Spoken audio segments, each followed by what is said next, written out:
안녕하세요. 열린요양보사교육원 장혜영 강사입니다. 요양보사 자격시험 대비해서 CBT 실전 모의고사 제2회 필기영역 준비했습니다.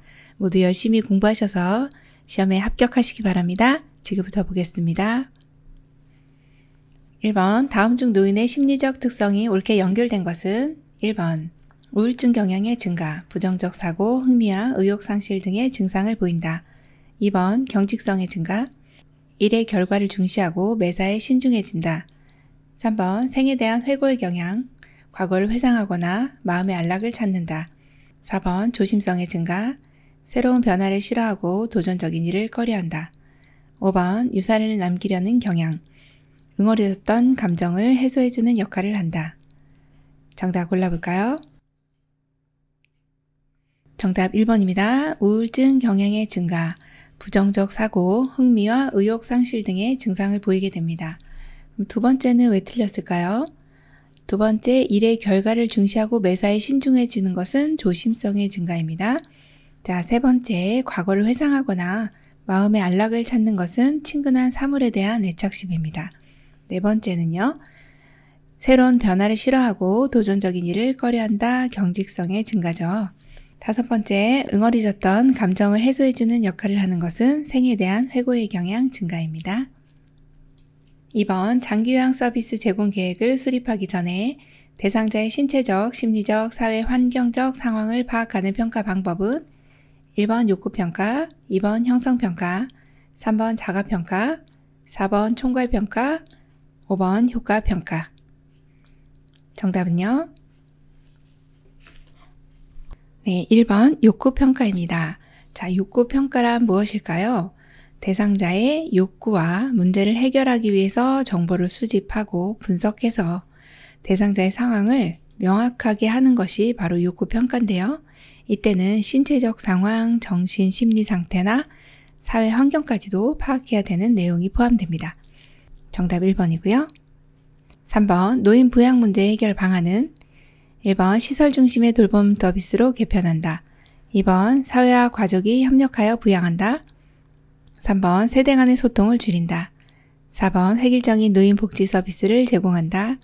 5번 부양 책임은 전적으로 장남이 감당한다. 정답 골라볼까요?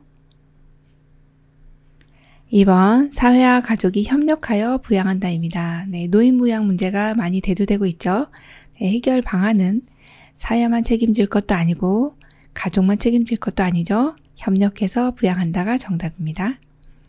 4번 국민건강보험공단에서 장기요양 등급의 대상자에게 노인 체조, 게이트볼 등의 활동을 지원하는 사업은 1번 노인돌봄 종합서비스, 2번 노인건강관리사업, 3번 노인의료서비스, 4번 독거노인 보호사업, 5번 만성질환자 사례관리사업.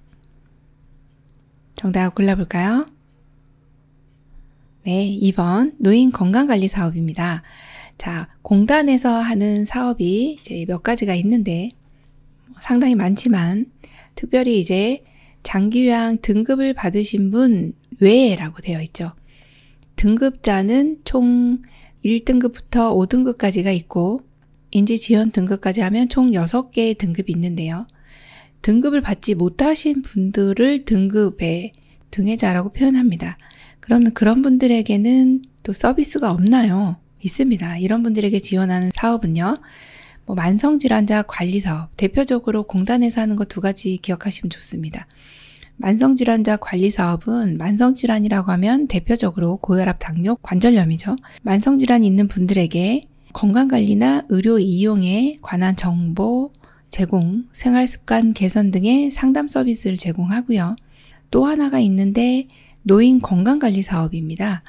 그래서 여기에 지금 이 문제에 해당하는 내용이 노인 건강관리 사업에 대한 내용이죠. 등회자와 또 필요한 노인에게 노인 체조, 게이트볼, 이런 스트레칭, 생활댄스 이런 것들을 경로당이나 마을 회관 등에서 운영을 하게 되는 사업을 바로 노인 건강관리 사업이라고 합니다.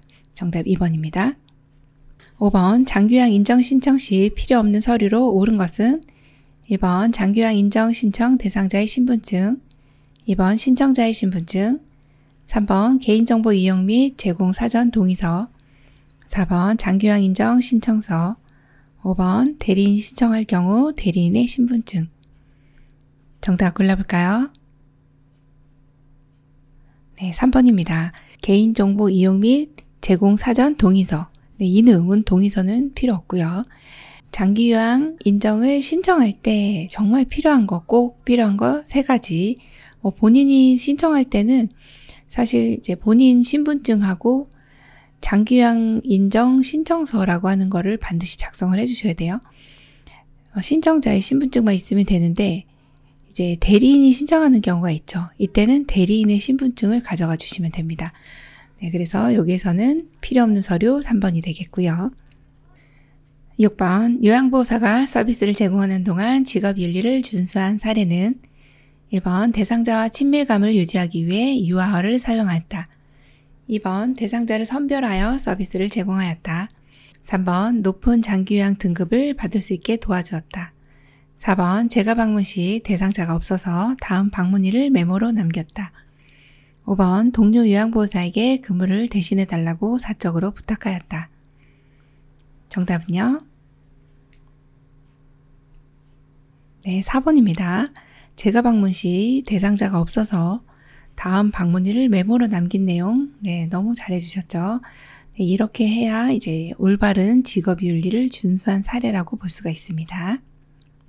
7번 도서 벽지 등 장기요양 기관이 부족한 지역이나 천재지변으로 인해 가족으로부터 장기요양 급여를 받을 경우 지급되는 현금 급여로 옳은 것은 1번 가족요양비, 2번 특별요양비, 3번 본인 일부 부담비, 4번 요양병원 간병비, 5번 특례 요양비.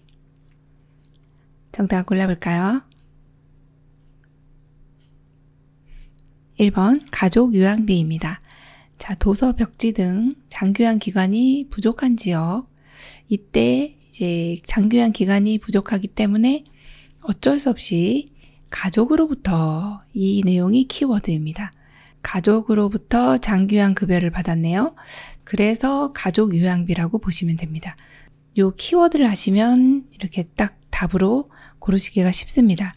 자, 보통 현금 급여 제도가 있긴 합니다만 이게 이제 실행되는 경우는 그리 흔치 않은 경우이긴 하지만 요 내용이 어떤 내용인지는 아셔야 돼서 특별 현금 급여라고 하는 것이 이제 크게 3가지가 있습니다.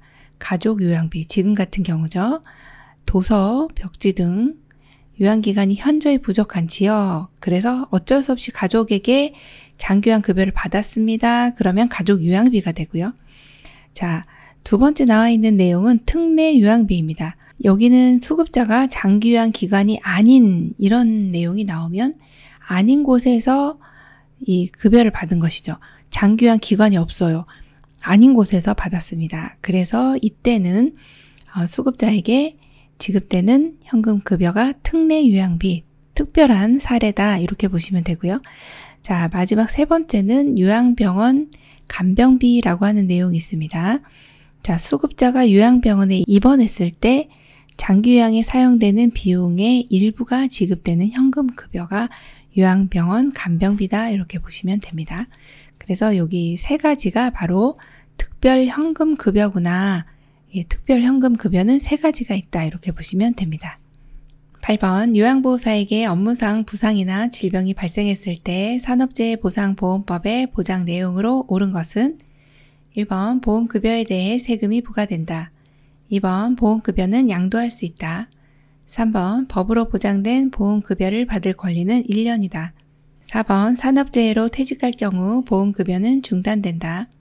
5번 산업재해 인정을 받았다는 이유로 해고될 수 없다. 정답은요?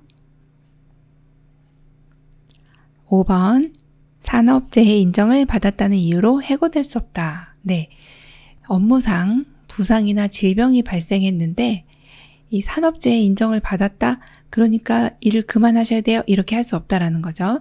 자, 1번 보시면 이 보험급여에 대해 세금 부과 안 됩니다. 네, 면제되고요. 2번째 보험급여는 양도할 수 없습니다. 내가 부상을 받았는데 다른 사람에게 양도할 수 없죠. 자, 3번째는 법으로 보장된 보험급여를 받을 권리는 급여에 따라서 3년 혹은 5년으로 보시면 되고요. 4번 같은 경우에 산업재해로 퇴직할 경우 퇴직해도 보험급여는 중단되지 않습니다. 라고 보면 됩니다. 9번 다음 중 요양보호사의 역할로 옳은 것은 대상자가 슬픈 기분이 잦으며 우울해하고 기운 없어하는 상태를 가족에게 알려주었다. 1번 말벗과 상담자, 2번 관찰자, 3번 옹호자, 4번 정보 전달자, 5번 숙련된 수발자. 정답 골라볼까요? 네, 4번입니다. 정보 전달자의 역할이죠. 자, 여기 요양보호사로서의 역할, 참 많은 역할들이 있습니다. 말벗, 상담자, 관찰자, 옹호자, 정보 전달자, 숙련된 수발자 많은데 여기 문제에서의 키워드는 가족에게 이 대상자의 내용, 이러한 이제 슬픈 기분이 잦고 우울해하고 기운 없어하는 상태를 가족이나 혹은 시설장님께 보고 혹은 알려주었다. 이 내용이 바로 정보를 전달한 내용이죠. 그래서 정보 전달자로서의 역할이다. 이렇게 보시면 되겠습니다. 10번 다음 사례에서 시설생활 노인이 침해당한 권리에 해당되는 것은 시설에 계시는 이씨 할머니는 나에게 머리 스타일을 물어보지도 않고 일괄적으로 너무 짧게 깎아서 남자같이 만들어 놓았다고 화를 내신다. 1번 질 높은 생활 서비스를 받을 권리, 2번 가정과 같은 환경에서 생활할 권리, 3번 신체 구속을 받지 않을 권리, 4번 개별화된 서비스를 제공받을 권리, 5번 존경과 존엄한 존재로 대우받고 생활할 권리. 정답 골라볼까요? 4번 개별화된 서비스를 제공받을 권리입니다. 자, 개별화된이라고 하면 어르신 개개인별로 어떤 선호도가 있고 취향이 있으신데요. 이 시설에 계신 분들 머리를 똑같이 만들어 놨어요. 남자같이 짧게 깎아 놓으신 겁니다. 자, 일괄적으로 해 놓으신 거예요.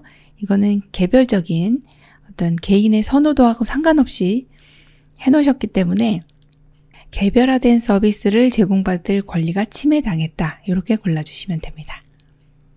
11번 다음 상황에 해당하는 노인학대 유형은 대상자 비 오는 날 저녁 공원 의자에 홀로 앉아있다.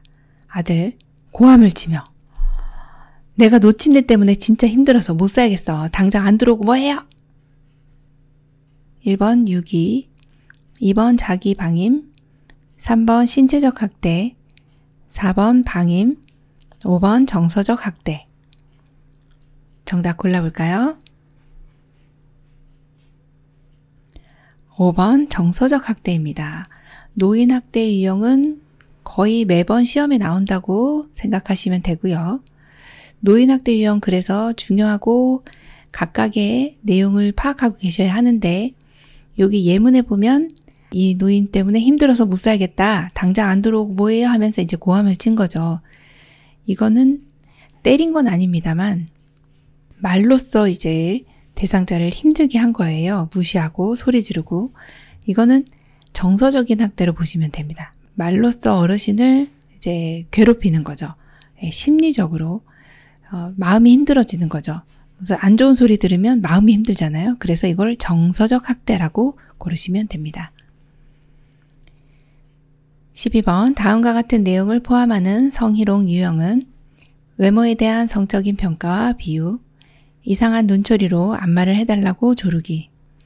1번 위계적 성희롱, 2번 육체적 성희롱, 3번 언어적 성희롱, 4번 시각적 성희롱, 5번 사회적 성희롱. 정답은요? 네, 3번 언어적 성희롱입니다. 자, 외모에 대한 성적인 어떤 평가를 내렸어요. 말로 평가하는 거죠. 또 이상한 눈초리로 안마해달라고 쫄랐어요. 뭘로 했어요? 말로. 그래서 말로 하는 것은 언어적 성희롱이고 이제 교재에 나와 있는 내용은 이제 신체적인 접촉을 하게 되거나 만지거나 하는 경우가 이제 육체적인 성희롱이고 그리고 이제 뭐 어떤 음란한 사진이나 이런 것들을 보여주고 내 몸을 보여주는 게 이제 시각적으로 하는 성희롱이거든요. 1번하고 5번은 이제 교재에 나와 있지 않은 내용이기 때문에 2, 3, 4번을 이렇게 분류하실 수 있으면 됩니다. 13번 근골격계 손상을 예방하기 위한 전신 스트레칭 방법은 1번 상하 좌우 1번 상하 좌우 교대로 스트레칭한다. 2번 동작과 동작 사이에 쉬지 않고 진행한다.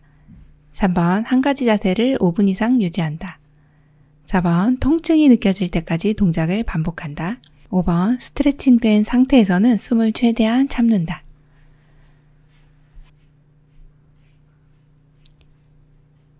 정답은요? 1번 상하 좌우 교대로 스트레칭한다 입니다. 자, 2번은 왜 틀렸을까요? 네, 쉬지 않고 진행한다 너무 힘듭니다. 네, 잠시간 쉬어주시면서 진행해 주시고요. 동작과 동작 사이에 이제 한 5초에서 10초 정도 이렇게 쉬어가면서 진행해 주시면 되고요. 3번처럼 한 가지 자세 5분 이상 유지하시면은 이제 다 쓰러지세요. 10에서 15초 정도 스트레칭을 하는데 이때는 5회에서 10회 정도를 반복해 주시는 게 좋고, 그리고 10에서 15초 정도를 유지해 주시는 것이 근육이 충분히 늘어나서 효과를 보실 수가 있습니다. 자, 네 번째는 통증이 느껴질 때까지가 아니라 시원할 때까지 해주시면 되고, 그리고 스트레칭 된 상태에서는 호흡은 편안하고 자연스럽게 해주시면 되겠습니다. 14번 다음에서 설명하는 감염성 질환은 오염된 음식을 섭취하여 발생함, 구토, 메스꺼움, 오한, 복통, 설사 증상이 있음. 1번 머리니, 2번 독감, 3번 옴, 4번 결핵, 5번 노로바이러스. 정답은요? 네, 노로바이러스 장염입니다. 노로바이러스는 주로 계절적으로 11월부터 다음해 4월까지 발생을 많이 하고 있고요. 장관 감염증 집단 발생의 원인 병원체 중에서 가장 높은 비율을 차지하는 것이 바로 노로바이러스 장염이에요. 노로바이러스는 감염력이 강하고 이제 장염을 잘 일으키기 때문에 노로바이러스 장염이라고 합니다. 장염이기 때문에 이 소화기계하고 관련된 증상이라고 보시면 돼요. 나머지 머리니는 이제 피부잖아요. 독감은 호흡기계고, 옴 같은 경우도 피부고, 결핵도 호흡기계죠. 그래서 소화기계에 일어나는 이 감염성 질환은 5번밖에 없기 때문에 여기서는 또 5번을 골라주시면 되겠습니다. 15번 노화에 따른 특성이 올바로 연결된 것은 1번 소화기계, 미래는 변함이 없다. 2번 피부계, 기온에 둔하고 상처 회복이 지연된다. 3번 심혈관계, 심장 근육이 두꺼워진다. 4번 호흡기계, 섬모운동은 저하되고 기침 반사는 증가한다. 5번 비뇨생식기계, 전립선 비대로 잔뇨량은 감소한다. 정답 골라볼까요? 3번 심혈관계, 심장 근육이 두꺼워진다 입니다. 이 내용은 출제 많이 됐었고요. 심장은 근육이 두꺼워짐에 따라 이 심장의 심박출량, 이런 심장의 운동, 이런 운동들 또 탄력성이 저하되기 때문에 이제 심장 기능이 좀 저하된다라고 보시면 되고요. 1번의 소화기계, 자, 입에서 이제 혀의 미뢰라고 하는 이제 신경세포들입니다. 미뢰의 개수나 기능이 감소하게 돼서 이제 미각의 변화가 일어나고요.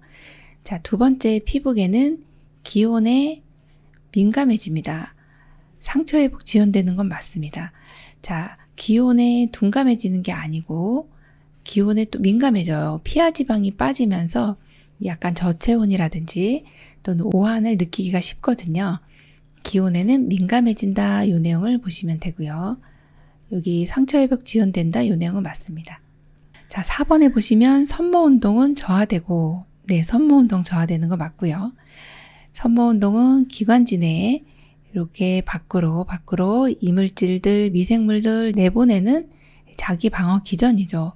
외부로부터 들어오는 이런 호흡기계 물질들을 밖으로 밀어내는 그런 작용이 바로 섬모작용이라고 보시면 돼요. 섬모운동. 이 저하되기 때문에 기관지 내 분비물이 많아지게 되는 것이죠. 자, 기침 반사는 증가되면 좋으련만 감소됩니다. 그래서 어르신들이 여기 기관지 내 분비물을 쉽게 뱉어내지 못해서 호흡기계 감염병이 많아지는 것입니다.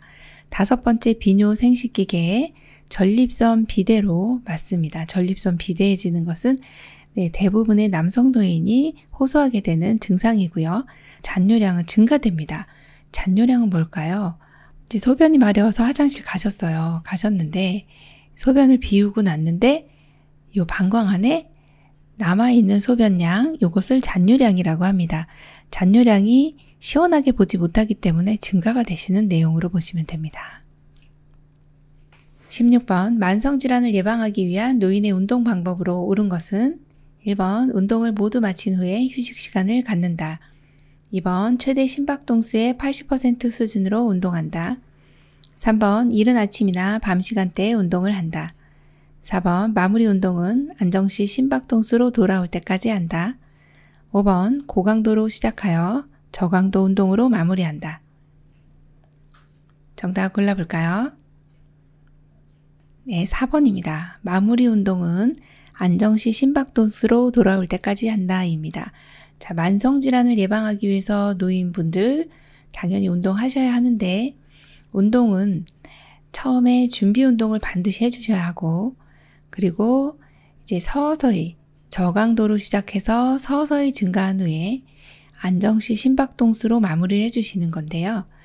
1번처럼 운동을 모두 마친 후에 휴식을 하면 어르신들 다 쓰러지세요. 네, 큰일 납니다. 자, 중간중간에 휴식을 해주시면서 운동하시는 거 추천하고요. 자, 그 다음에 2번 같은 경우는 최대 심박동수의 80% 수준 좀 높죠. 개인의 능력에 따라, 개인의 어떠한 운동 능력에 따라서 운동을 해주셔야 됩니다. 자, 3번 같은 경우도 이른 아침이나 밤 시간대는 너무 기온차도 심하고 어르신이 지금 밤 같은 경우는 어둡기 때문에 낙상 우려가 높아지고요. 낮 시간에 운동을 하셔야 밝기도 하고 환하죠. 또 기온차가 심하지 않기 때문에 낮에 운동하시는 것을 추천드립니다. 자, 5번 같은 경우도 고강도 아니고 저강도로 시작해서 서서히 증가시킨다. 이렇게 보시면 됩니다. 17번, 심혈관계 문제를 가진 대상자를 돌보는 요양보호사의 활동으로 옳은 것은 1번, 혈압이 조절되면 고혈압 약은 복용하지 않아도 된다. 2번, 기립성 저혈압이 발생할 수 있으므로 절대 안정시킨다. 3번, 빈혈 예방을 위해 철분과 비타민 D를 함께 복용한다. 4번, 갑자기 어지러움을 느낄 경우 곧바로 바닥에 주저앉도록 한다. 5번, 가슴 통증이 있을 경우 심장병인 것 같으니 병원 진료 받으세요 라고 말한다. 정답 골라볼까요? 정답은요? 4번, 갑자기 어지러움을 느낄 경우 곧바로 바닥에 주저앉도록 한다입니다. 심혈관계 문제를 가지신 분들 갑자기 어지러움을 느낄 수가 있어요. 이런 것을 기립성 저혈압이라고 합니다. 일어나면서 일동 기립하면 다 일어나야 되죠. 기립성 저혈압, 일어나면서 갑자기 혈압이 낮아지는 그런 상황, 기립성 저혈압은 좀 어르신이 어지럽다고 표현할 수가 있습니다. 이럴 때는 바로 바닥에 앉혀주시면 어지러움을 좀 예방할 수가 있고요. 자, 1번처럼 혈압이 조절된다 해서 약을 복용하지 않으시면 안 되죠. 의사의 처방이 있는 한 계속 복용을 해주셔야 합니다. 또 2번 같은 경우 기립성 저혈압 발생할 수 있으니 절대 안정시키면 오히려 더 활동하시기가 더 어려워집니다. 계속 누워 계시면 점점 더 움직이시기가 쉽지 않거든요. 절대 안정 아니고 움직일 때 천천히 움직인다. 그 내용으로 기억해 주시면 됩니다. 자, 3번 같은 경우도 시험에 너무 많이 나와서 이거는 다 외우실 것 같긴 한데요. 자, 철분과 비타민 D 아니고 비타민 C입니다. 그럼 여기는 외우실 때 철수, C, 철수 이렇게 외우시면 좋고요. 자, 5번 같은 경우에 가슴 통증이라고 하는 내용은 이제 가슴을 흉부라고 하잖아요. 그래서 가슴이 아프네, 이것을 흉통, 이 내용은 시험에 많이 나왔으니까 흉통 하나 기억해 주시고, 가슴 통증이 있을 때는 가슴 통증을 시설장이나 간호사에게 보고를 해주시면 됩니다. 아유, 심장병이네요. 딱 보니까 이렇게 하시면 이건 우리가 의사가 아니기 때문에 어떤 진단을 내릴 수는 없는 내용이거든요. 그래서 이 상황을 그대로 보고를 해주시면 되는 것이 우리 역할입니다. 18번 거동이 불편한 대상자의 안전을 위해 적절한 목욕 의자는 1번 구멍이나 홈이 없는 의자, 2번 팔걸이가 없는 의자, 3번 앉는 자리가 미끄럽지 않은 의자, 4번 등받이가 낮은 의자, 5번 두 발이 바닥에 닿지 않는 높이의 의자. 정답은요? 네, 3번입니다. 앉는 자리가 미끄럽지 않은 의자. 네, 거동이 불편하시니까 앉으셔서 너무 미끄러우면은 이렇게 꽈당 주저앉으실 수가 있습니다. 네, 3번 골라주시면 되고요. 19번 다음 중 욕창 관리 방법으로 옳은 것은 1번 욕창 초기에는 냉찜질을 한다. 2번 욕창 부위를 알코올 솜으로 소독한다. 3번 피부가 겹친 부위에는 파우더를 발라준다. 4번 욕창 부위를 손으로 문질러서 마사지한다. 5번 휠체어에 앉아있을 경우 1시간마다 체위 변경을 해준다. 정답 골라볼까요? 5번 휠체어에 앉아있을 경우 1시간마다 체위 변경을 해준다입니다. 네, 휠체어에 앉아있는 경우는 이렇게 엉덩이에 닿는 부분이 위에서 이렇게 앉아 계시기 때문에 눌리는 이 압력이 누워있을 때보다 훨씬 높습니다. 그래서 원래 체위 변경은 2시간에 한 번 해주지만 이런 경우는 1시간마다 체위 변경을 해준다. 이 내용으로 골라주시면 네, 너무 잘 골라주셨고 자, 1번 같은 경우에 욕창 초기에 냉찜질 너무 차가우면 오히려 네, 순환이 안 되죠. 자, 그래서 미지근한 물로 찜질하고 마른 수건으로 닦아주시면 됩니다. 자, 2번에 보면 알코올 솜으로 소독한다. 지금 욕창은 1단계부터 4단계까지 있거든요. 특히나 이렇게 상처가 있는 부위에 알코올 솜을 사용하시면 피부 손상이 많이 일어납니다. 그래서 알코올은 금지한다. 이걸로 소독하지 않습니다. 자, 3번도요. 피부가 겹친 부위에 파우더. 자, 파우더라고 하는 게 나왔네요. 파우더는 사실 땅구멍을 막기 때문에 파우더는 사용을 금지하고 있다. 이렇게 보셔야 됩니다. 자, 4번째도 욕창 부위 손으로 문지릅니다. 마사지, 네, 마사지 금지입니다. 네, 마사지 하면 안 되죠. 욕창 부위는 마사지를 하면 안 돼요. 그러면요, 욕창 주변, 욕창 주위, 여기 주위는 가능합니다. 그래서 욕창 증상 초기 대처법이라고 하는 거 잠깐 보시면 초기일 때 어떻게 됩니까? 그러면 미지근한 물수건으로 찜질하고 마른 수건으로 물기를 톡톡톡톡 닦아주시면 돼요. 자, 그리고 욕창 주위는 마사지를 합니다. 나선형을 그리듯이 마사지하고 가볍게 두드려 주시고 혈액순환을 촉진해 주시는 거 너무 잘하셨고요. 그리고 미지근한 바람으로 건조시키고 춥지 않을 때는 30분 정도 햇볕을 쬐어주시면 자외선에 광선들이 치료를 도와줍니다. 네, 욕창에 대한 내용은 관리 방법, 예방법 너무 중요하니까요. 네, 이 내용 꼭 숙지해 주시고 시험 보러 가셔야 됩니다. 20번 노인성 질환의 예방 및 치료에 대한 설명이 옳게 연결된 것은 1번 골다공증 예방 수영체조, 2번 빈혈 치료 철분과 비타민 D, 3번 퇴행성 관절염 예방 평평한 흙길 걷기, 4번 골다공증 치료 칼슘과 비타민 D, 5번 요실금 예방 수분 섭취 제한. 정답은요? 3번 퇴행성 관절염 예방 평평한 흙길 걷기입니다. 자, 노인성 질환 예방 치료 너무 중요한 내용이죠. 퇴행성 관절염은 관절을 오랫동안 쓰신 거예요. 관절은 뼈하고 뼈와 만나는 곳이 관절인데요. 이 관절을 둘러싸고 있는 부드러운 뼈, 이것이 연골입니다. 연골을 많이 써서 닳아서 변형이 일어나기도 하고 통증이 있기도 하고 염증이 있기도 한데 이러한 것을 퇴행성 관절염이라고 합니다. 이때는 관절에 무리가 가지 않는 운동, 수영, 평평한 흙길 걷기, 체조 등을 권장하고 있거든요. 그래서 3번은 잘 골라주셨고요. 1번에 이제 골다공증 같은 경우는 체중이 반드시 실려야 돼서 걷기라고 하는 걸로 이제 체크를 해주셔야 됩니다. 골다공증은 걷기하고 바로 연결해 주셔야 됩니다. 자, 두 번째 빈혈 치료는 철분 좋습니다. 비타민 D 아니고 비타민 C입니다. 철수 이렇게 기억해 주시면 되고. 자, 네 번째 골다공증 치료입니다. 치료는 자, 부족한 게 뭘까요? 칼슘. 뼈에 구멍이 송송송송 뚫어졌죠.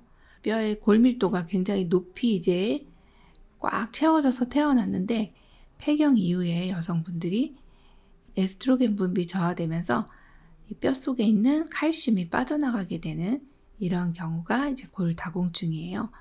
자, 골다공증인 경우 칼슘 빠져나갔으니까 이 빠져나간 칼슘을 다시 채워 넣어줘야 됩니다. 자, 그러려면 이때 칼슘만 먹어서 되느냐? 잘 흡수가 안 되거든요. 무기질이라. 그래서 비타민 D하고 같이 섭취를 해주시면 흡수가 잘 되는구나. 네, 그걸 하나 기억해 주셔야 되죠. 네, 그래서 여기 칼슘의 카, 그 다음에 비타민 D의 드. 그래서 카드. 카드 가져가서 칼슘을 결제하시든지 비타민 D 주사 맞으시든지 약을 사시든지 네, 카드를 가져가야 됩니다. 자, 5번 요실금 예방은요. 수분 섭취 제한한다. 지금 요실금이 있다고 해서 어르신이 물 안 먹으면 실수 안 하겠지 하면서 수분을 제한하게 되면 오히려 방광 기능이나 신장 기능이 떨어지게 되죠. 그래서 충분히 수분 섭취는 해주셔야 된다라고 보시면 됩니다. 21번 정상적으로 생활하던 대상자가 갑자기 동작이 서툴러지고 대소변을 못 가리며 감정 조절에 이상이 생길 경우 의심해 봐야 되는 것은 1번 파킨슨 질환, 2번 선망, 3번 우울증, 4번 혈관성 치매, 5번 알츠하이머 치매. 정답 골라볼까요? 4번 혈관성 치매입니다. 자, 정상적으로 생활하던 대상자가 갑자기 어떤 동작 또는 배변에 대한 내용, 또 감정 조절에 이상이 생기는 거죠. 여기서의 키워드는요, 갑자기라고 하는 것입니다. 자, 정상생활 하다가 갑자기 뭔가 하던 걸 못 하시네? 자, 알츠하이머라고 하는 분이 이분이 이제 생애 주기를 계속 연구하다 보니까 10대, 20대, 30대, 40대, 50대, 60대 이렇게 연구를 하다가 어느 날 이상하네요. 60대 혹은 70대 이런 노인분들이 하던 거 잘 못하시고 이상하네. 또 이상 행동들도 나타나네. 이거 나이 들면서 이상하게 이렇게 못하게 되시는구나. 이분들을 그냥 내가 이 총칭해서 이런 거를 치매라고 해야지 라고 명명하신 분이 알츠하이머라고 하는 분입니다. 그 알츠하이머라고 하는 분이 명명했기 때문에 알츠하이머형 치매라고 이게 치매가 이렇게 앞에 이름이 붙은 것이고요. 이게 바로 노인성 치매고 우리가 흔히 이야기하는 치매가 바로 이거죠. 그래서 가장 또 발생 빈도도 가장 높습니다. 거의 반 이상이 노인성 치매고요. 자, 그 다음에 이제 주의 깊게 보셔야 될 것이 두 번째 나와 있는 혈관성 치매인데, 혈관성 치매는 뇌의 혈관 이렇게 생각하시면 돼요. 뇌의 혈관에 문제가 생겨서 오는, 즉 뇌혈관 장애라고 하면은 뇌혈관의 문제는 뇌경색, 혈관이 막힌 거죠. 그 다음에 뇌경색 그리고 뇌혈관이 뻥 하고 터졌어요. 이걸 뇌출혈이라고 합니다.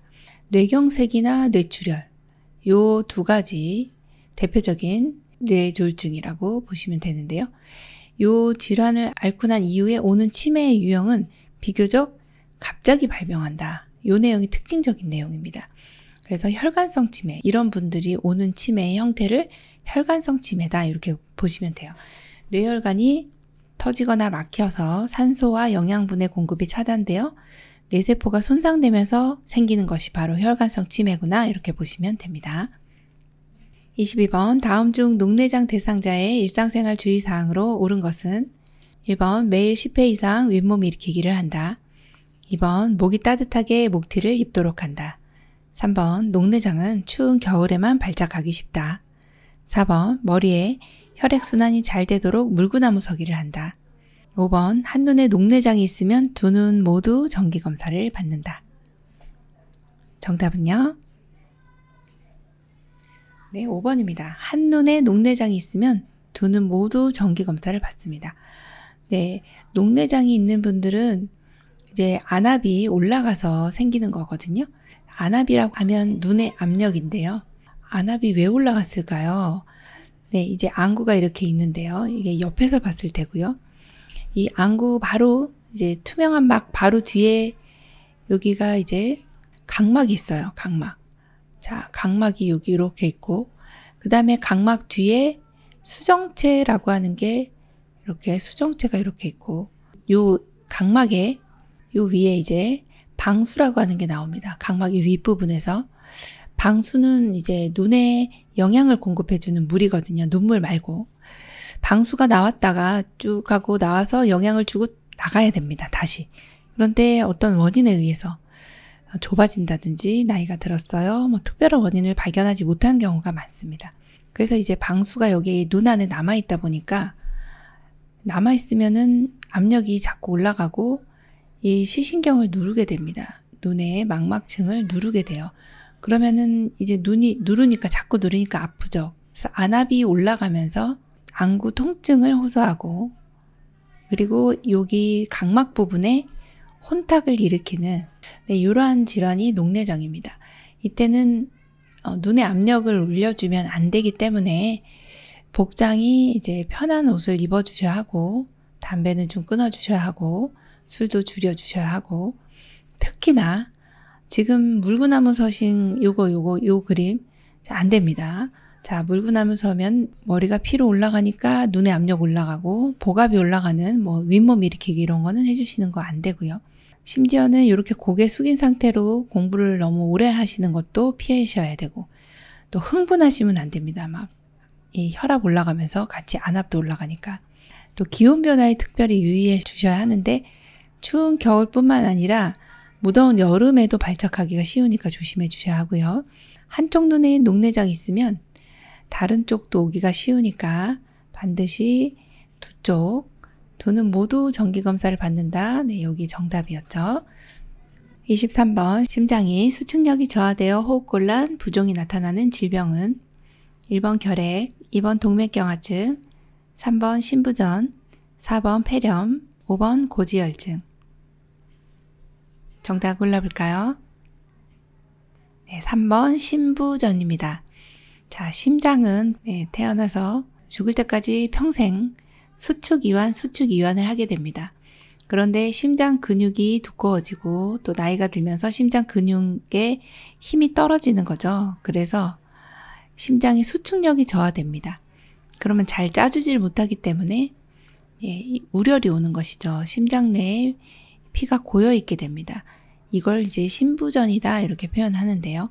그래서 수축력이 저하되는 경우 호흡곤란과 부종이 나타나는 질병은 신부전 이렇게 골라주시고 결핵 같은 경우는 여기 결핵균이 보이실 텐데요. 여기 있는 이제 결핵균들이 폐에 침범하면 폐결핵 그리고 장에 침범하면 장결핵 어디든지 올 수가 있고 주로 폐에 많이 와서 자리 잡고 살기 때문에 폐결핵 이렇게 얘기를 하죠. 결핵균이 몸에 들어와서 발생하는 것을 결핵이라고 하고요. 이 박테리아입니다. 자, 이번에 동맥경화증은 이제 그림 보시면 오른쪽에 상단에 있습니다. 이제 동맥이라고 하는 혈관은 심장에서 나가는 혈관을 동맥이라고 합니다. 쭉 짰어요. 그러면 쭉 하고 나갑니다. 그런데 나가는데 지금 문제가 생겼어요. 이 지금 지방 덩어리가 이렇게 그럼 혈관이 어떻게 될까요? 좁아지는 거죠. 피가 겨우겨우 통과를 하는 거죠. 지금 혈액이 이렇게 통과를 해야 되는데 겨우 나가는 거죠. 압력도 세지겠고 이러다 보면은 이 순환에 굉장한 문제가 생기겠구나 이렇게 보시면 됩니다. 자, 폐렴은 네 번째 보이는 아래쪽에 그림에 세균이나 바이러스가 코로 들어와서 폐에 자리 잡고 살게 되면은 여기 폐에 이렇게 염증이 꽉 차 있는 것을 보실 수가 있습니다. 폐포에 액체가 차 있죠. 산소가 부족하고 결국에 호흡곤란으로 이제 굉장히 힘들어지는 질환이 폐렴이고요. 여기 5번에 보시면 이게 노랗게 생겨져 있는 부분, 노란 부분, 이렇게 그냥 지방이 둥둥둥둥 많은 내용이죠. 이걸 고지혈증. 지방이 혈액에 많이 있네. 이게 이제 고지혈증이죠. 고지혈증도 역시 이제 혈관에 기름 많이 있는 거기 때문에 굉장히 많은 합병증들이 있어서 이제 고지혈증 약물들도 많이 복용을 하십니다.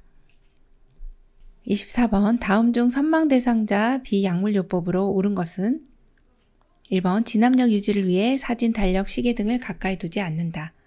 2번 개인의 정체성 유지를 위해 가족들의 방문을 제한한다. 3번 초조 관리를 위해 항상 단호하고 부드러운 목소리로 말한다. 4번 신체 통합성 유지를 위해 수동적 관절 운동을 하도록 한다. 5번 야간의 혼돈 방지를 위해 밤에 창문을 닫고 커튼을 치고 불을 꺼둔다. 정답은요? 네, 3번입니다. 초조 관리를 위해 항상 단호하고 부드러운 목소리로 말한다입니다. 자, 선망 대상자 같은 경우는 우선적으로 병원에서 이제 치료를 하게 되죠. 약물요법을 사용하게 되면 선망 같은 경우는 좋아질 확률이 굉장히 높습니다. 그래서 이 대상자 보호자분들이 저희 어머니가 헛걸 보시고 막 헛소리를 하세요 이러는데 이거는 좋아질 수 있습니다 라고 얘기할 수 있는 게 유일하게 선망이고요. 이제 약물요법으로는 많이 좋아지시는데 그 이후에 그래도 선망 증상들이 남아있거든요. 그때는 우리 요양보 선생님들께서 비약물요법을 해주셔야 해요. 자, 이 비약물요법 중에서 아주 대표적인 것이 진압력 유지입니다. 그래서 진압력 유지를 위해 사진, 달력, 시계 등을 가까이 두시는 게 좋고요. 이거 시험에 많이 나옵니다. 정체성 유지를 위해서는 또 가족들이 방문을 해주시는 거 너무 좋습니다. 자, 왜냐? 가족들이 방문하면 내가 엄마고 또는 부인이고 이렇게 나의 정체성을 다시금 확인할 수가 있는 시간이 바로 가족들이 방문했을 때거든요. 그래서 가족이 방문을 하게 하는 내용 너무 좋은 내용이고요. 또 신체 통합성 유지를 위해서는 수동적이다 그러면은 이 어르신은 가만히 있고 우리가 움직여주는 게 수동적 관절 운동인데 요거 아니고 능동적인 관절 운동을 해야 됩니다. 어르신이 스스로 움직일 수 있도록 우리가 항상 잔존 능력에 대한 내용을 많이 얘기하잖아요. 잔존 기능을 최대한 사용할 수 있게 해야 된다. 그래서 움직일 수 있는 한 능동적인 스스로 움직여서 관절 운동을 할 수 있도록 해야 된다. 그렇게 보시면 되고 야간의 혼돈 방지를 위해서는 보통 진압력을 위해서는 밤에 좀 어둡게 하지만 이때만큼은 꼭 기억해 주셔야 됩니다. 방을 밝게 하고 따뜻하게 해주면 진정이 됩니다. 따뜻한 차를 주셔도 되고 보온을 해주셔도 되고 그렇습니다.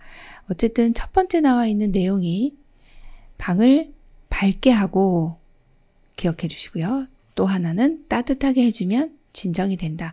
하지만 이렇게 가벼운 선망은 이렇게 해주시지만 좀 상태가 심각해진다 그런 경우는 빨리 보고를 해주셔서 조치를 취해 주셔야 되겠습니다. 25번 당뇨병이 있을 때 흔히 나타나는 증상은 1번 질 분비물 감소, 2번 시력 향상, 3번 소변량 감소, 4번 상처 치유 지연, 5번 성기능 향상. 정답은요? 4번 상처 치유 지연입니다. 당뇨병이 있을 때는 혈중 내 당이 충분하지가 않고 또 순환 장애가 일어나기 때문에 상처가 제대로 낫지 않습니다. 자, 그리고 첫 번째 나와 있는 내용 질 분비물은요 증가되죠. 자, 두 번째 시력은요 저하됩니다. 당뇨성 망막증이라고 하는 이런 증상들이 나타나는데 이 보통 망막이라고 하는 것이 눈의 가장 안쪽에 이제 망막이 있거든요. 이렇게 망막층이 있는데 이 시신경이 이렇게 있는 망막층에 혈관이 약해지다 보니까 혈액이 제대로 공급해 주지를 못해서 결국에는 이제 망막층에 시신경까지 손상이 되는 상황. 그래서 시력이 떨어지게 됩니다. 마지막에 이제 당뇨 있으신 분들은요. 완전히 보이지가 않으셔가지고 자식들 얼굴도 못 알아보는 상황이 되는 그런 경우들이 많습니다. 자, 세 번째는 소변량이 감소되는 게 아니고 증가가 됩니다. 자, 당뇨 같은 경우에는 당이 200이 넘어가는 경우, 200ml 이렇게 200이 넘어가는 경우 꽤 높다라고 보죠. 당뇨 환자 진단할 때 200을 기준으로 당뇨 환자다 이렇게 규정을 하고 있는데 200이 넘어가는 경우는 당이 혈중 내에 너무 많이 있다 보니까 혈중 내 당이 둥둥둥둥 떠다니게 되죠. 당이 너무 많으네 하면서 큰일 났네. 이 당을 어떻게 해야 되지? 라고 이제 고민을 하다가 에라 모르겠네. 소변으로 내보내야 되겠다. 그렇게 결정을 하게 됩니다. 그러면 나갈 때 자, 소변으로 나가주세요. 그런데 그냥 나가는 게 아니라 이 당의 특징은 달달한 아이들은요. 항상 물을 끌어당기면서 나가게 되어 있거든요. 그래서 다뇨라고 하는 이 당뇨의 3대 증상 중에 하나가 나타나는 원인이 되게 됩니다. 자, 다뇨. 그래서 소변량은요. 결국에 증가하게 되는 것이죠. 자, 5번째 성기능은 향상되는 거 아니고 자, 요 시험 너무 많이 나왔고요. CBT 시험 지금 준비하고 계시죠? 네, CBT 시험 보고 오신 분들 지금 발기부전 벌써 나왔습니다. 네. 그래서 이거 맞추셨다고 하더라고요. 네, 발기부전, 당뇨병 발기부전 바로 연결돼서 여러 번 나왔고 앞으로도 계속 나옵니다. 네, 꼭 기억해 주셔야 됩니다. 26번, 다음 중 추가 예방 접종을 10년마다 1회 해야 되는 것으로 옳은 것은 1번 파상풍 인플루엔자, 2번 대상포진, 3번 100일의 파상풍 디프테리아, 4번 파상풍 디프테리아, 5번 100일의 파상풍. 정답은요? 네, 4번입니다. 파상풍 디프테리아입니다. 자, 추가 예방접종 10년마다 하는 거 너무 많이 나왔고요. 네, 이거 꼭 외우셔야 되죠. 파상풍과 디프테리아는 10년마다 추가 접종합니다. 이 내용 너무 중요합니다. 자, 첫 번째 나와 있는 파상풍 인플루엔자는요. 파상풍은 맞는데 인플루엔자는 매년입니다. 이것도 뭐 지금까지 출제됐던 내용 중에서는 출제 빈도가 거의 가장 높은 상위 10% 이내에 드는 문제입니다. 자, 두 번째 대상포진은 평생 한 번입니다. 자, 세 번째 100일의 파상풍 디프테리아, 이것을 DPT라고 합니다. DPT, 얘는 첫 번째 맞을 때 이 세트를 한 번만 맞고 그 다음부터 4번에 해당하는 내용을 10년마다 추가합니다. 그래서 이제 100일에 같은 경우는 첫 번째만 한 번 맞는 것이지 추가 접종하는 것은 아니거든요. 파상풍은 10년마다 추가 접종해 주시면 되겠습니다. 27번 노인 대상자의 약물 복용 방법으로 옳은 것은 1번 약이 효과가 없을 때에는 임의로 복용을 중단한다. 2번 위장장애가 있을 때에는 약의 용량을 줄인다. 3번 코팅된 약을 삼키기 힘들 때는 쪼개서 복용한다. 4번 복용약이 있는 경우 건강기능식품 섭취는 의사와 상의한다. 5번 약이 없으면 증상이 유사한 다른 대상자의 약을 먹인다. 정답은요? 4번 복용약이 있는 경우 건강기능식품 섭취는 의사와 상의한다입니다. 자, 노인 대상자 약물 복용 굉장히 중요한데요. 건강기능식품이라고 해도 의사와 상의해서 복용을 해주시는 것이 좋고요. 자, 우리 대상자분이 1번 같은 이런 상황 발생하면 안 됩니다. 효과 없다고 그래서 임의로 복용을 중단한다 안 되고요. 이번에 위장장애가 있다 해서 약의 용량을 줄이는 것도 안 되고 3번은 이제 코팅된 약을 삼키기 힘들 때 쪼개서 복용한다. 지금 코팅된 약은 장용 코팅제 이런 약을 만약에 쪼개서 복용하시면 일단 장까지 살아가야 되는데 이미 쪼갰기 때문에 약 효과가 떨어지게 되죠. 그래서 이렇게 약을 쪼갤 수 있는 약들은 오른쪽에 보시면 가운데에 분할선이 있는 약이 있습니다. 이렇게 분할선이 있는 약은 쪼개도 되고 분쇄를 해도 되는 약들이죠. 요게 아닌 경우는 그대로 드셔야 되겠습니다. 자, 5번에 약이 없으면 증상이 유사한 다른 대상자의 약을 먹인다. 이건 절대로 해서는 안 되는, 누구나 다 아시는 내용이라서 안 되는 내용으로 보시면 됩니다. 28번 대상자 중심의 요양보를 하기 위한 기본 원칙으로 옳은 것은 1번 침대 아래로 내려가 있으면 겨드랑이를 잡고 올린다. 2번 항상 정해진 정책과 절차에 따라 요양보 서비스를 제공한다. 3번 질병보다는 대상자 중심으로 요양보 서비스를 제공한다. 4번 수면 중에도 정해진 시간에 기저귀를 확인해서 갈아준다. 5번 대상자가 벽 쪽으로 돌아 누워 시선을 피하면 그대로 둔다. 정답 골라볼까요? 정답은 3번 질병보다는 대상자 중심으로 요양보호 서비스를 제공한다입니다. 자, 여기에서 이제 대상자 중심 요양보호이기 때문에 몇 가지 원칙이 있는데요. 1번에도 보시면 겨드랑이를 잡고 올린다 이런 내용 나오면 이 인대나 근육 등 관절이 약해지셨기 때문에 겨드랑이를 잡아 올리면은 인대가 파열되고 할 수 있습니다. 팔이 탈구되기도 하고 그래서 겨드랑이를 잡아 올리지 않는다로 기억하시고요. 이번에 항상 정해진 정책, 절차에 따라 딱 요렇게만 하시면 이제 어르신 상태가 변화되면 또 요거에 따라서 변화된 상태에 따라 요양보호 서비스를 제공해야 되는데 정해진 것만 가지고서는 요양보호 서비스를 제공하기가 힘든 경우들이 많습니다. 자, 네 번째도 수면 중에 이게 기저귀를 정해진 시간에 딱 시간을 정해놓고 12시, 3시, 6시 이렇게 정해놓고 갈아주시면 딱 주무시려고 하는데 딱 이제 잠이 딱 깨버리시는 거죠.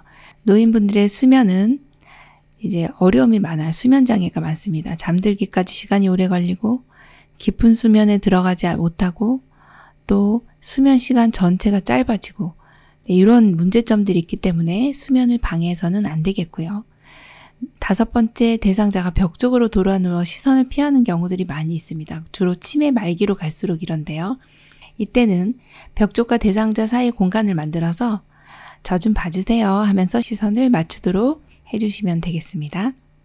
29번 휠체어 잠금 장치가 원활하게 작동하기 위해 점검해야 하는 것은 1번 타이어 종류, 2번 타이어 공기압, 3번 윤활유 상태, 4번 팔걸이 높이, 5번 앞바퀴의 크기. 정답은요?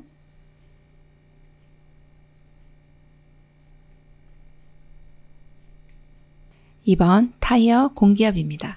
잠금 장치가 원활하게 작동하기 위해서는 타이어 공기압을 봐주셔야 하는데 타이어에 공기압이 빠져 있으면 여기 잠금 장치가 양쪽에 이렇게 있는데요. 잠금 장치가 잘 안 걸리게 됩니다.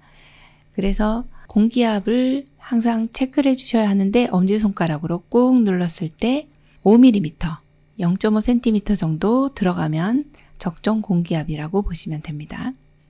30번 다음 중 구입 품목에 해당되는 복지용구로 옳은 것은 1번 배회 감지기, 2번 전동 침대, 3번 성인용 보행기, 4번 이동 욕조, 5번 수동 휠체어.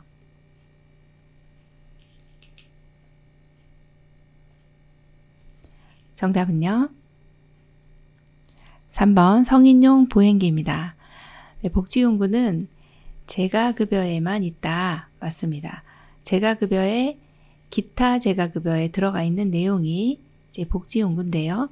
구입 품목과 대여 품목이 있습니다. 성인용 보행기는 구입 품목에 해당되고 나머지는 대여 품목이라고 보시면 됩니다.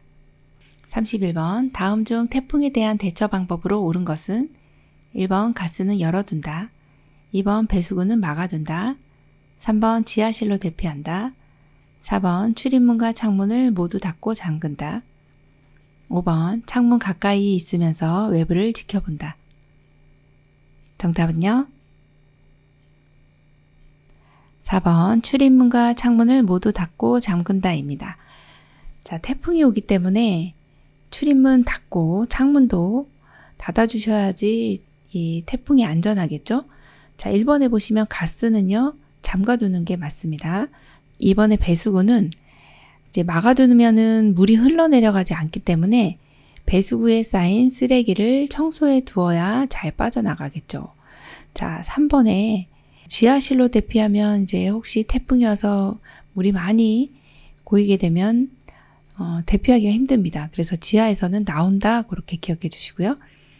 5번도 창문 가까이 있으면서 외부를 지켜보면 이게 태풍 때문에 창문이 깨질 수 있어요. 위험합니다. 창문을 닫고 잠근 후 최대한 떨어진 곳에 머물러 주시면 되겠습니다. 32번 폭염으로 인해 대상자가 두통, 메스꺼움을 호소할 때 도움이 되는 음식은 1번 달콤한 케이크, 2번 매운 쭈꾸미 볶음, 3번 향이 진한 카레, 4번 차가운 보리차, 5번 뜨거운 우동. 정답 골라볼까요? 네, 4번 차가운 보리차입니다. 폭염으로 인해서 지금 어르신들이 좀 두통, 메스꺼움 이런 거 호소하는 경우는 이제 일사병이라고 보시면 되는데 노인분들이 이제 폭염에 취약합니다. 왜 그럴까요? 노인분들은 땀샘이 감소되어 있기 때문에 땀 배출량이 적어서 체온 조절이 안 됩니다. 너무 심각한 문제죠. 또 그러다 보니까 또 탈수 현상도 또 나타나기도 하고 체온 조절이 안 돼서 체온이 막 올라가는 거죠. 그리고 탈수가 오기도 하고 또 만성질환인 경우는 무더위로 건강 문제가 더 악화되는 경우들이 많습니다. 자, 두 번째 폭염 대응 안전 수칙은요. 가급적 야외 활동을 자제해 주시는 게 좋겠습니다. 외출하실 때는 헐렁한 옷을 입으시고 창이 넓은 모자, 물을 휴대하시는 게 좋겠어요. 자, 그리고 현기증이나 메스꺼움, 두통 등의 증상이 나타날 때는 시원한 장소로 가서 일단 시원한 물을 드시고 또는 시원한 음료를 섭취하면서 쉬어주시는 게 제일 좋습니다. 자, 그래서 여기에서 폭염으로 인해서 두통, 메스꺼움을 호소할 때는 차가운 보리차를 드시면 되겠네요. 33번 요양보호사가 방문 요양 시 수급자의 가정을 방문하여 제공한 급여 제공 내용을 국민건강보험공단에 실시간으로 전송하는 시스템은 1번 장기요양 전자관리 시스템, 2번 스마트 장기요양 시스템, 3번 재가급여 전자관리 시스템, 4번 급여 제공 전자관리 시스템, 5번 방문요양 급여 전자관리 시스템. 정답 골라볼까요? 네, 3번입니다. 재가급여 전자관리 시스템입니다. 자, 방문요양할 때 우리 요양보호사님 수급자 가정을 방문합니다. 방문요양하는 거죠. 제공한 급여 내용을 국민건강보험공단에 실시간으로 전송합니다. 이게 뭔가요 하면은 재가급여 전자관리 시스템이라고 하는 것입니다. 재가급여 전자관리 시스템 업무 절차는 처음에 이제 태그를 신청합니다. 태그라고 하는 게 요 화면에 보이는 지금 여기 스마트폰이라고 되어 있는 카드거든요. 1번 이제 먼저 태그를 신청하게 되죠. 그리고 부착을 합니다. 두 번째는 사용자 등록을 하게 되죠. 세 번째 이제 우리 요양보 선생님 스마트폰에 스마트 장기요양 앱을 설치하게 됩니다. 그리고 요 설치한 상태로 이 스마트폰 여기 태그를 딱 찍으시면 급여 내용이 전송이 되게 되어 있습니다. 이 급여 내용을 이제 입력을 하시는 거고요. 그리고 마지막 단계가 청구하고 심사하는 이런 단계가 마지막 단계인데 이렇게 실시간으로 건강보험공단에 전송을 하는 거예요. 우리가 방문요양 이렇게 제공했습니다. 라고 폰으로 바로 그냥 시작 시간, 마치는 시간을 입력을 하고 업무 내용을, 급여 제공 내용을 입력을 하면 바로 공단에 바로 그냥 전송이 돼요. 이런 게 어떤 겁니까? 이 정도는 알고 계셔야 되죠. 재가급여 전자관리 시스템 이렇게 보시면 됩니다. 34번 말기 환자가 심폐소생술 등 치료를 거부할 경우 작성해야 되는 서류로 옳은 것은 1번 연명의료 중단의향서, 2번 임종연명의료의향서, 3번 연명의료 결정의향서, 4번 사전연명의료의향서, 5번 호스피스 의료의향서. 정답은요? 4번 사전연명의료의향서입니다. 자, 말기 환자, 나는 심폐소생술이나 어떤 항암제나 인공호흡기 이런 것들은 안 하고 싶어요.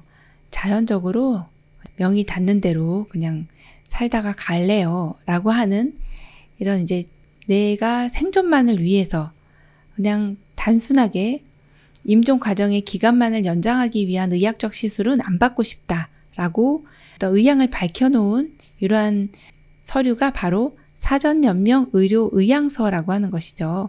공부하신 선생님들께서는 일단 수업을 다 들으신 분들은 이 내용은 아시고 계실 텐데 사전연명의료의향서는 등록기관이 있습니다. 그래서 이 기관은 국립연명의료관리기관에서 확인하실 수가 있고요.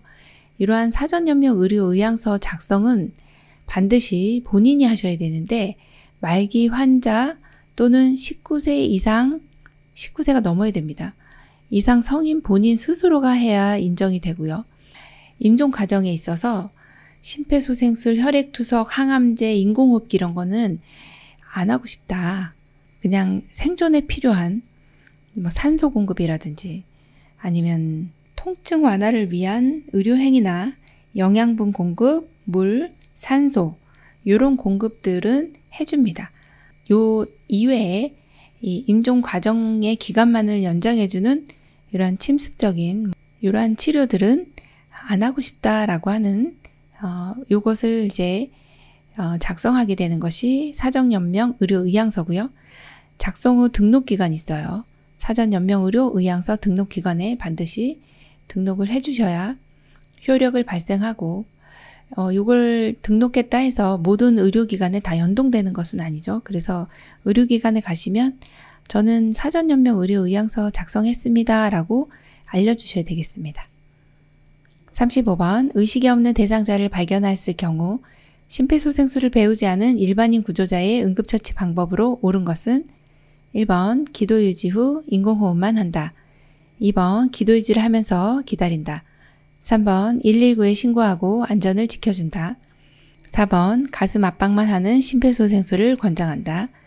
5번 119 신고, 기도 유지, 인공호흡, 가슴 압박 순으로 한다. 정답은요? 4번 가슴 압박만 하는 소생술을 권장한다 입니다. 의식 없는 대상자를 발견하였을 때는 바로 가슴 압박 시작하죠. 119에 신고 후에 가슴 압박을 하게 되는데 이때 심폐소생술 배우지 않았어요 라고 보면은 심폐소생술을 배우지 않은 일반인 구조자는 가슴 압박만 하더라도 생존율이 상당히 높아지게 됩니다. 그래서 여기에서는 이제 4번이 정답이고요. 인공호흡은 하지 않고 가슴 압박만을 하는 이러한 심폐소생술이 바로 일반인 구조자의 응급처치 방법이고요.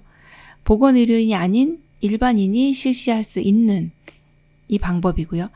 아무것도 하지 않는 것보다 가슴 압박만이라도 하는 것이 생존율이 높아지는 그런 상황이기 때문에 이때는 일반인 구조자인 경우 가슴 압박만 하는 소생술을 권장하게 됩니다. 요양보사 자격시험 대비해서 CBT 실전 모의고사 제2회 필기 영역 살펴봤는데요. CBT 시험이 좀 경향이 예전하고는 조금 다른 양상이기 때문에 모르는 문제들이 또 새로운 문제들이 많이 출제되고 있습니다. 열심히 공부하셔서 시험에 많은 도움 되시기 바랍니다. 감사합니다. 열린요양보사교육원 장희연 강사였습니다.